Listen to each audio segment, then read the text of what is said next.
Rob Roy has long been a figure of romance and legend.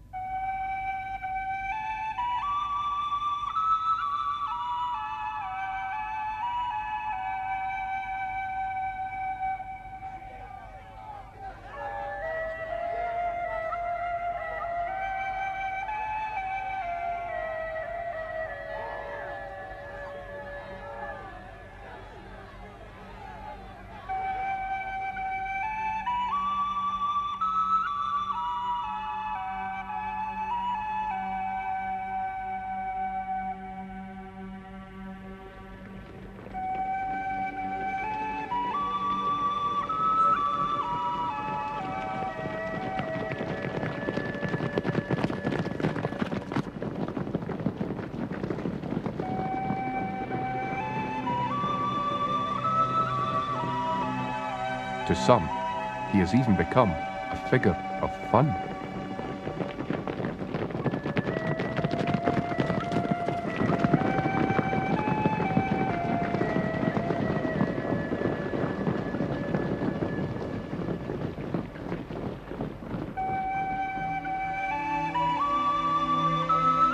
In March 1818, the musical Rob Roy MacGregor opens at the Theatre Royal, Covent Garden.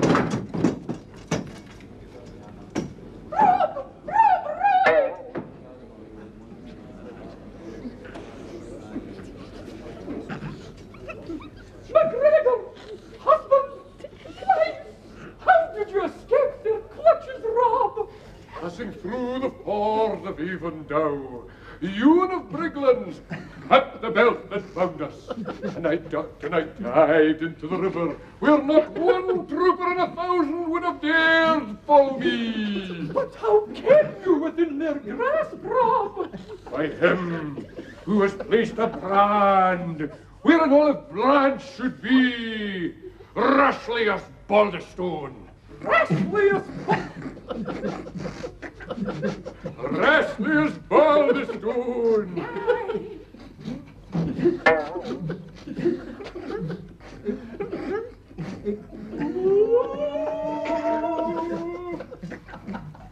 With my trusty blade, with my trusty, and his neck met, I can assure you, they were well acquainted. Oh, here, drink, very. Give him a chance! Well, you won't cry, Malachy, you bad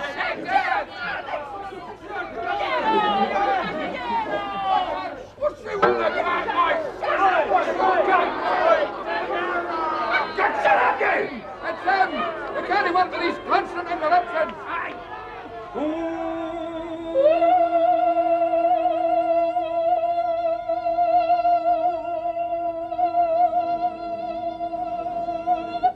Drink and dance and sing with glee, joy can never make us weary.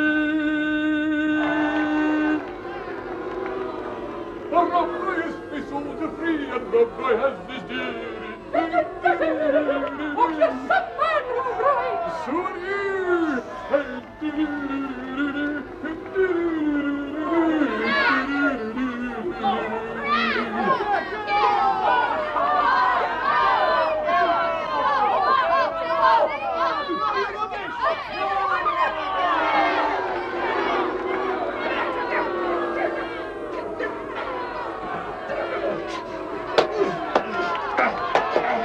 Later still, one of the earliest feature films added to the growing legend.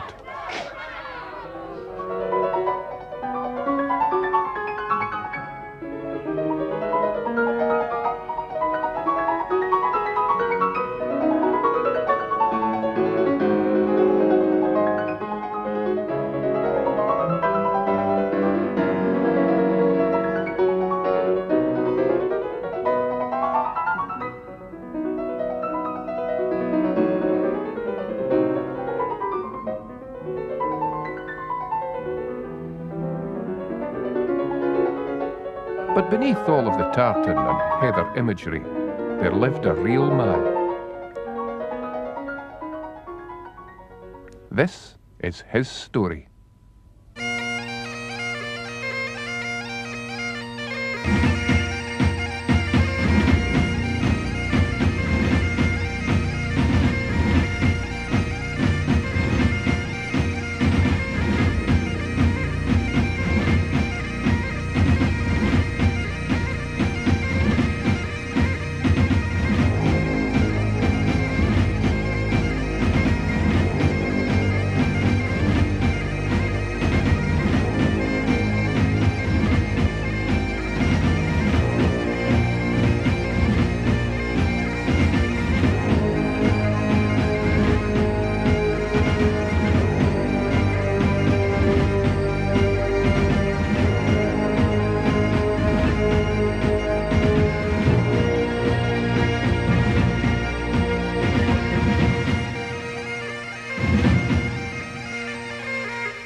He was born at Glengyle by Loch Katrine in the Trossachs in the 1670s. His mother, Margaret, was a Campbell, his father, Donald, a MacGregor, a lesser chieftain of the clan Gregor, who had been commissioned as an officer in the army of Stuart King Charles II.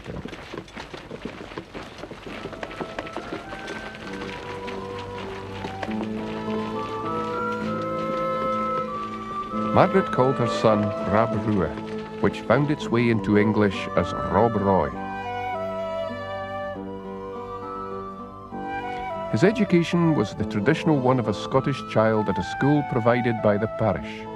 The scriptures, arithmetic and prayers, all in what was considered to be a foreign language, English, for the native Gaelic was forbidden as a language of learning.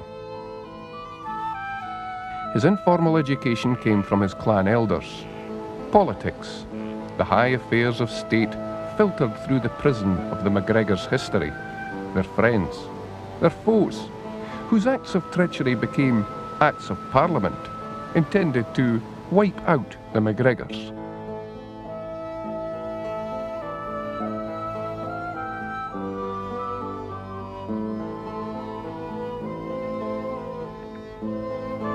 The clan motto is Regal Modgaim, royal is our race, defining a clan anointed by mystical links with ancient kings of Scotland, and the sanctity of honour, where a man's word was his bond,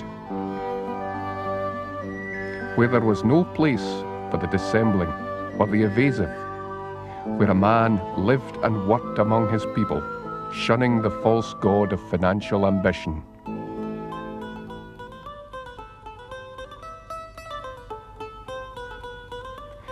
His informal education included master classes in swordplay and the arts of battle and war from his elders, alongside the cultivation of the quick eye, the sure foot, the deft touch. Rob Roy became famous for his striking red hair and long, powerful arms, which could elegantly cut a broadsword through the soft Trossachs air. Such a repertoire of skills were needed amongst the MacGregor clan more than most. Unique amongst the larger clans, they had no homelands of their own. They were fugitives from feudal decrees imported into the Highlands, whereby the succession of the first male born took precedence over the old clan system of electing the most able and skilled member of the clan as clan leader.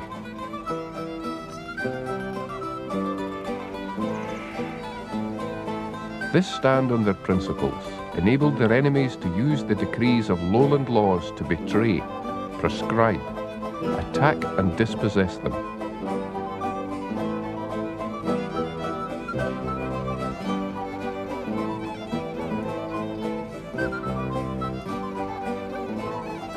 When the clan name had been prescribed, MacGregors were forced to shelter under false surnames. The MacGregors might have become an endangered species of Highland life, but their courage ensured their survival. By the decade before Rob Roy's birth, the hunting down of the MacGregors had been halted.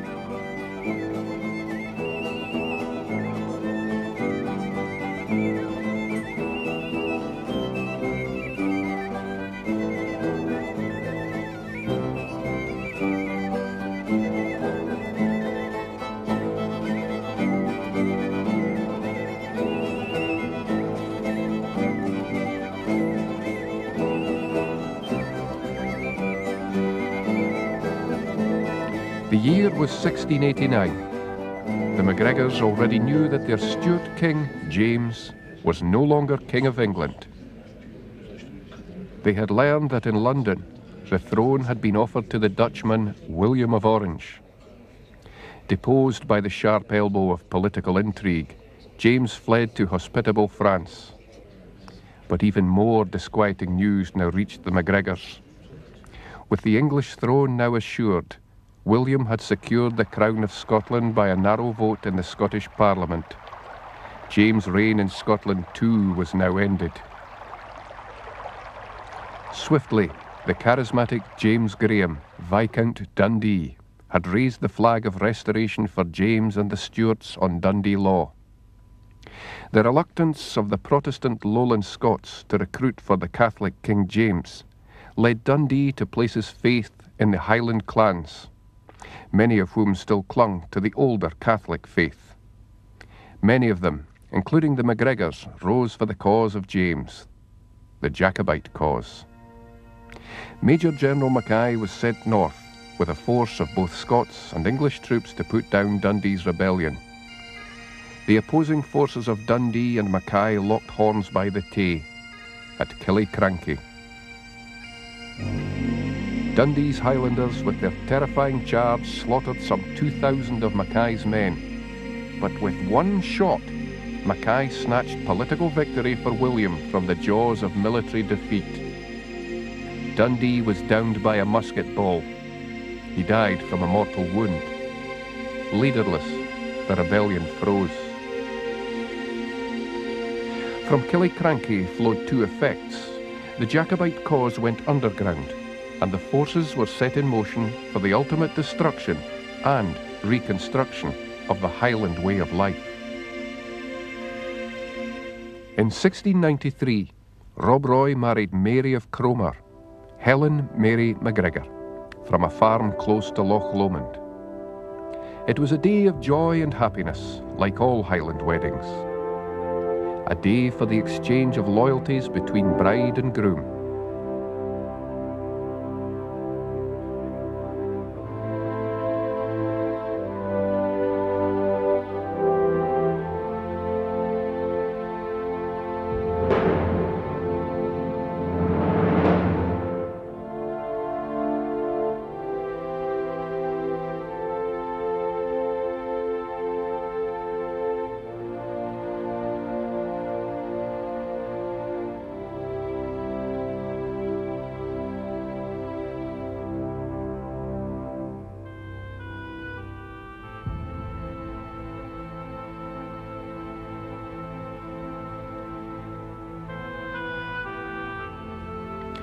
Rob and Mary settled initially at Portnellan, on the northern shore of Loch Katrine.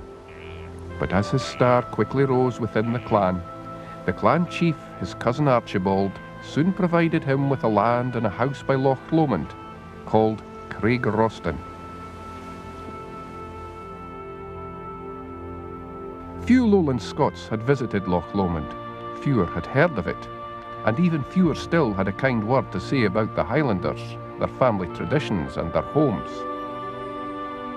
For them, the Highlands were another country where the clans operated as small nation-states, defending their lands against each other.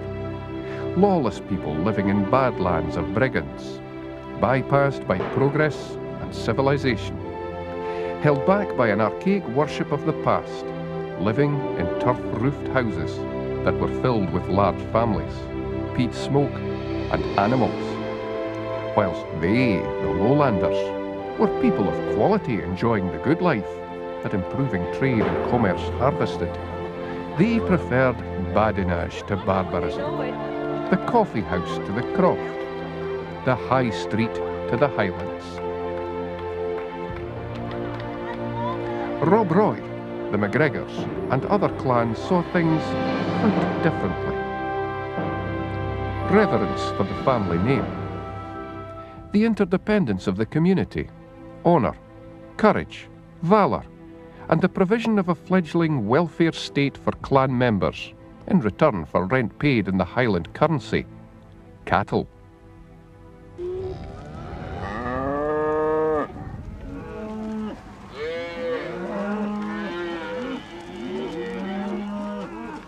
But one man's meat was also another man's envy. Highlanders condemned theft, but at the same time regarded cattle as the property of the entire community, as freely available to all as the Highland air. The delivery of cattle to markets, their protection from the elements and raiders, and their final sale was a major Highland industry. Before his marriage to Mary, Rob Roy had become a cattle drover, charged with such responsibilities. Clans such as the MacGregors operated a security service, protecting cattle routes to markets from cattle robbers called a watch. The watch operated like an almost frictionless machine, lubricated by a special payment given a special name. From the Scots word for rent, mail, came a term that descended into the dictionary in notoriety: blackmail.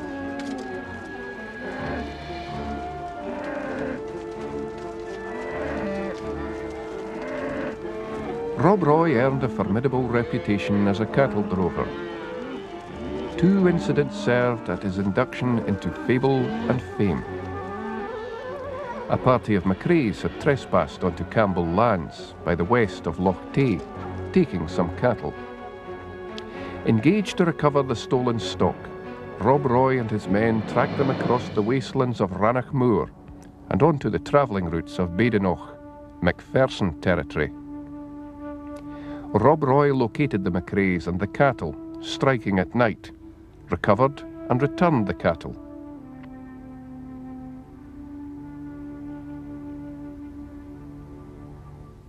At Kippen, Rob Roy and his men sought to take the cattle from the wealthy, anti-Jacobite family, the Livingstons.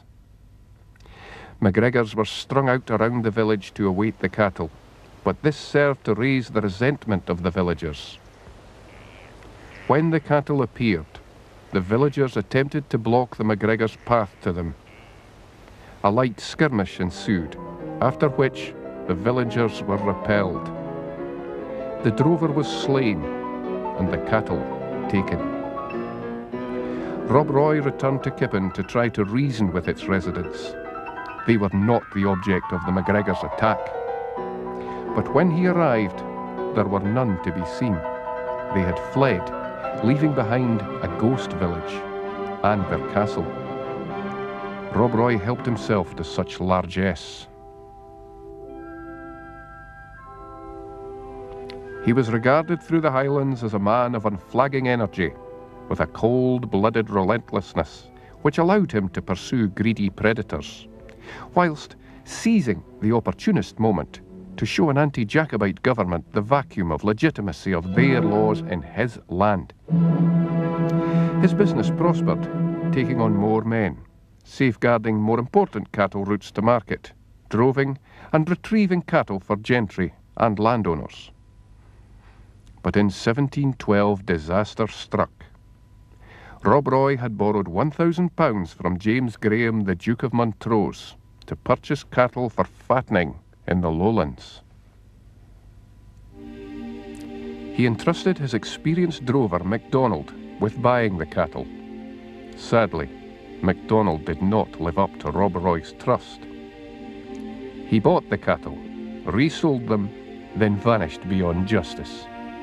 Enraged, Rob Roy sought out MacDonald and the 2 other important debtors who could pay him the £1,000 he needed to pay back the Duke of Montrose. But Montrose, ever ready to wound a suspected Jacobite, regarded Rob Roy's absence as a flight from debt. The tongues tremored in the coffee houses. Rob Roy was secretly financing a new Jacobite uprising. In reality, he was pursuing 3 debtors, concealed in mists of anonymity.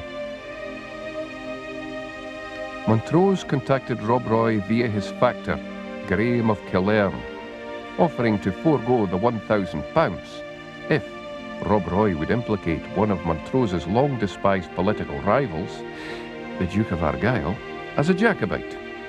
Rob Roy refused. Montrose retaliated by having Rob Roy declared as an outlaw. In this warrant, we hereby find in favour of James Graham, the Duke of Montrose, and against Rob Roy MacGregor of Inversneid, a bankrupt in debt to the noble Duke of a considerable sum of money, who refuses all reasonable means to discharge his bankruptcy by discussion or trial. He is to be put to the horn and declared to be out with the law. Nor did he stop there. Montrose dispatched Graham to evict Rob Roy's wife Mary, and the children from their home at Craigroston, seizing his cattle and goods as well.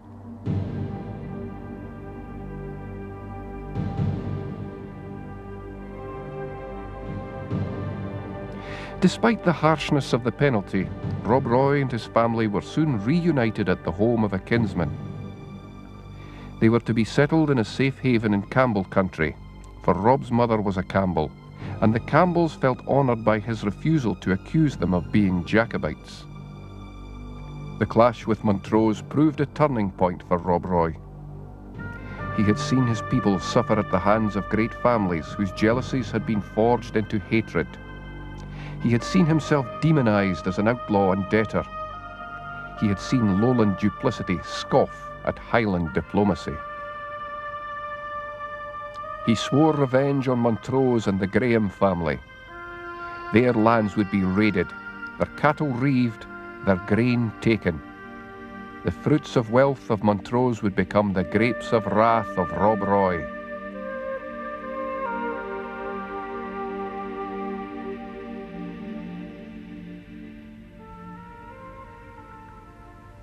On the death of Queen Anne, George, from the German house of Hanover, had become king. A new faction of favourites had been installed at the court, the Duke of Montrose becoming the king's Secretary of State. MacGregor's downfall at his hands, Montrose wondered, would offer the Duke the glittering prospect of accolade, adulation, and advancement. He designed, therefore, to entrap Rob at the annual cattle sale at Crieff. Overnight, the population of Crieff swelled with an influx of troops and spies. Yet somehow, Rob Roy and his men managed to appear at the town cross at night, plenished with whisky, drinking toasts to the Jacobite cause, cheering, singing, dancing to the music of the pipes, and then escaping into the night before the troops could catch them. Their daring impudence was copied successfully by other Jacobite sympathisers in Scottish towns. It became a symbol of discontent with the German King George. Rebellion could not be long in coming.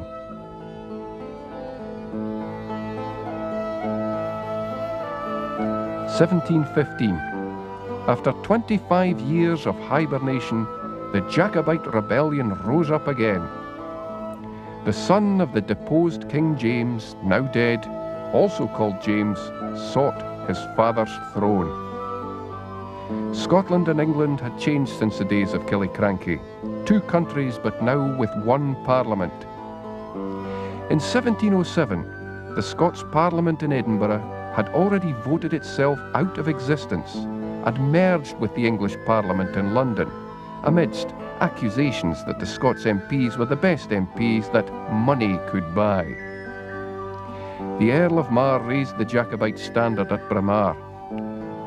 But for some of the clans, the Stuarts were a faded glory, long in ambition, short on success. Some distrusted the Earl of Mar, known as Bobbin John, on account of his slippery principles. Amongst the MacGregors, tinges of realism and reluctance were evident. So without committing the clan, Rob Roy joined the Earl of Mar.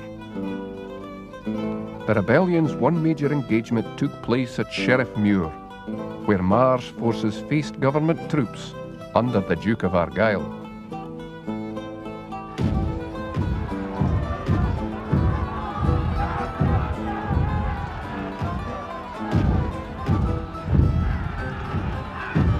The right flank of each army demolished the left flank of the other. The battle was indecisive. The rebellion soon flickered out. If the 1715 rebellion confirmed the Stuarts as the dynasty of broken dreams, for Rob Roy it became a nightmare. Added to his stigma as an outlaw, he was now branded by an Act of Parliament as guilty of high treason. The following Act, passed by Parliament and graciously approved by His Majesty King George, decrees that the following stand accused of high treason against king and country unless they surrender to the king's justice by the last day of June, 1716. Robert Roy MacGregor. Montrose continued his campaigning of attrition, attempting to stain Rob Roy's honour. Rob Roy was offered his lands back if he would point the finger at the Duke of Argyll as a Jacobite. Rob Roy again refused to defame the Highland Code of Honour. Montrose responded as before. Rob Roy's new home in the lands of the Campbells was the target of a raid. It was burned to the ground and all possessions taken. Montrose continued to dangle his land for a lie offer to Rob Roy to incriminate Argyll. But in a move to outflank him, Rob Roy surrendered to the sympathetic Argyll. Rob Roy and his men gave themselves up to the Duke of Argyll, proudly surrendering their worst weapons.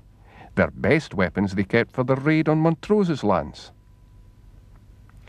Rob was a consummate player in the game of Machiavellian intrigue which allowed a supposed outlaw and traitor to the crown to continue to use the skills of skullduggery against his personal enemy, Montrose. Montrose was allowed one moment of triumph against him. After a chase through the glens to Balquhidder, Rob Roy sought refuge in his new home there. As he lay asleep, his home was surrounded by Montrose's men. Arrested, he was bound to be taken to Stirling. But by the fords of Frew, Montrose's elation evaporated. Using a hidden knife, Rob Roy cut himself free from his captor and dashed into the cold water. Montrose's dream was dashed by the fords of Frew. Rob Roy could not be defeated. Word of his exploits flashed from clan member to clan member, of how Rob Roy had raided Inversnaid barracks which the government were constructing to keep him in check, and of how he halted its construction by capturing all the workmen, and of his novel fact-finding methods, whereby people reluctant to speak were gently lowered into the waters of Loch Lomond, and asked the same questions again. Rob Roy's submit or submerge policy was extremely successful.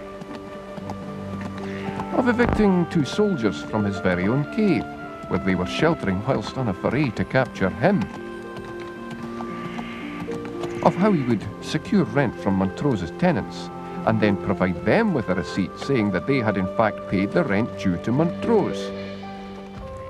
Would Montrose's acceptance of defeat mean victory for Rob Roy? No. The poisoned chalice of vanquishing the MacGregor was passed to the Duke of Atholl, a man most enthusiastic to promote his credentials as a loyal supporter of King George. He tried a more direct route than Montrose, blatant betrayal. Rob Roy was invited to a meeting with Atholl to discuss the politics of the day. Rob Roy's faith in a man's honour overrode his understandable suspicions. Why, the Duke had provided him with his personal guarantee of safe conduct to attend. The meeting on the politics of the day had just one item on the agenda. Would Rob Roy declare that the Duke of Argyll was a Jacobite sympathiser? Rob Roy had heard it all before. The same old story from an embittered Duke. When he refused, he was surrounded and arrested.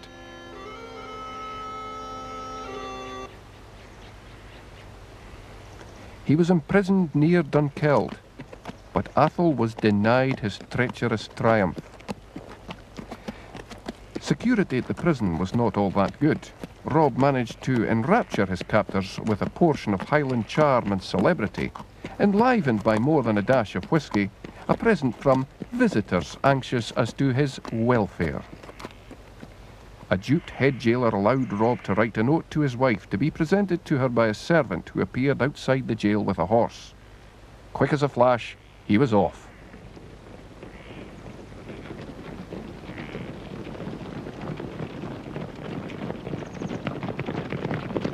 1719, and yet another failed attempt to restore the Stuart monarchy in Britain. A latter-day Spanish armada was to set sail from Spain and land an invasion force in the south of England, while clan chiefs, exiled in 1715, were to land in Scotland to provoke a rising in the north. They landed in Scotland, along with Spanish mercenaries, based themselves by Loch Alsh, and waited for word to advance. What came instead was yet one more of those disasters that seemed to perpetually haunt the Jacobite cause. The news that the invasion fleet had been wrecked off Cape Finisterre. The smell of defeat was already in the air. Unaware, Rob Roy raised 20 MacGregors for the rising. When the Scottish Jacobites realised they were isolated and beaten, their commander, evicted from his base on Loch Alsh by a naval raid, surprisingly decided to fight on rather than disperse his men.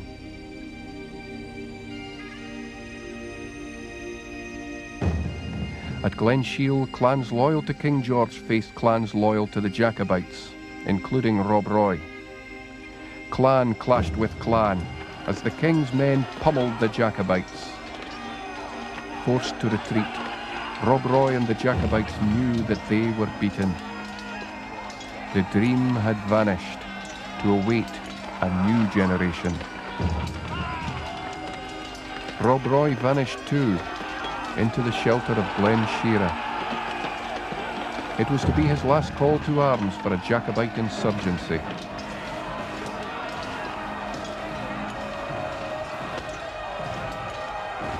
The following year, convinced that he was safe from government troops, he returned to the security of wife, family, and Balquhidder.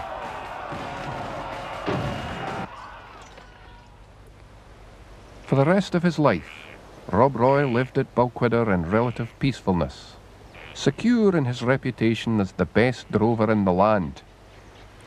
But the beginning of the end came when a minor dispute arose between the MacGregors and the MacLarens over ownership of a piece of land in 1734.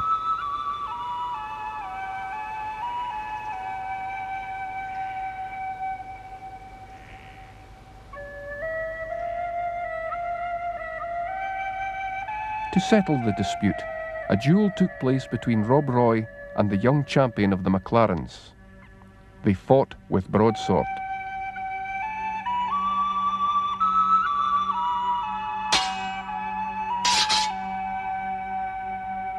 And the young man succeeded in cutting Rob Roy and drawing his blood, the first man ever to do so in a battle or in duel. Rob Roy conceded victory to the young man, graciously complimenting him on his dexterity.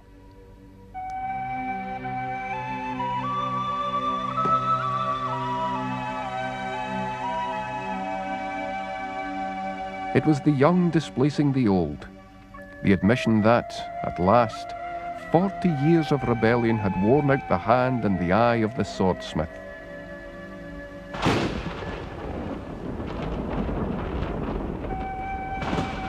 As the months came and went, his health deteriorated. In December 1734, he was visited by the head of the MacLarens as a peace offering. In very poor health, Rob Roy insisted on receiving MacLaren in his chair. The meeting over, Rob Roy retired to bed, exhausted. "It's over," he told his wife. "Call the piper, let him play. I shall return no more." The piper was summoned, and as he played, Rob Roy breathed his last. His death ushered in the birth of his legend.